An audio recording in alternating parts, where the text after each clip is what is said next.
Okay, Paul, thanks so much for joining us this afternoon from Delta Independent. It's great to have you on. So can you tell me, why did you choose SchoolIP? I think primarily before we were even aware of it, all of our professional development logging and that was primarily where I found out about it, was around where we track CPD for staff, and that's where I came across it. And it was all paper based before then and very haphazard. It was like jigsaw bits were everywhere. So I'd seen SchoolIP, I believe, on Twitter. I think that was where the advert came up. Showed it to a couple of the SLT. And when the more we learned about it and the more that it offers, it was a bit of a no-brainer for us. Oh, that's fantastic. And so if it was all on paper before, I guess it's all a lot easier to see in one place and get all the reports that you need. Absolutely, yeah. And the convenience of the app that all staff can have on their phone as well for logging their CPD.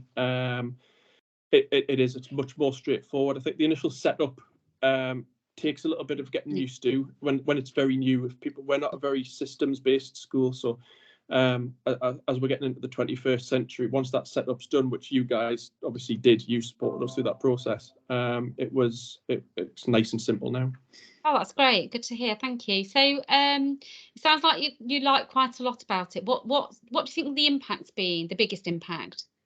So far, the ability for us to see the type of CPD that staff are doing on a day-by-day basis. I think just being able to log in and just check out each member of staff and the blog side of it, which we're going to start looking at in a lot more detail now. I think it's quite interesting to see what the individual avenues that they're all going down, which we wouldn't necessarily know about in school. You wouldn't necessarily get clarity on that, would you? No. Thank you. So where next, do you think? So you've explored quite a few uses already, and I know we've been talking about other uses. Yeah, I think for us, after the conversation around ECTs and mentoring and coaching, I think the video feature on the app would be something that I'd like to sort of start to experiment with a little bit in school and see how it would work. It's certainly in an AP setting where behaviour is quite a focus, whether we could get it to a point where the kids don't realise it's happening, type thing. Obviously, it's for the staff member, not the kids. So no, I'm quite looking forward to trying that, and I'll be trying that myself before rolling out with other staff.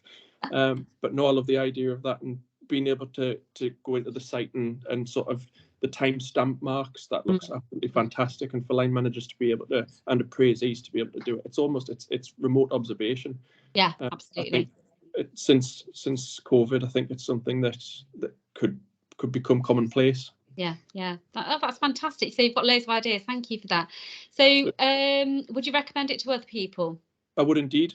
I actually have. I've shown one of our local academies, and they were impressed by the ability of it. So hopefully fantastic. Might put some more work your way. Excellent. That's what we want to hear. Oh, thank you so much, Paul. Thanks for that. No problem.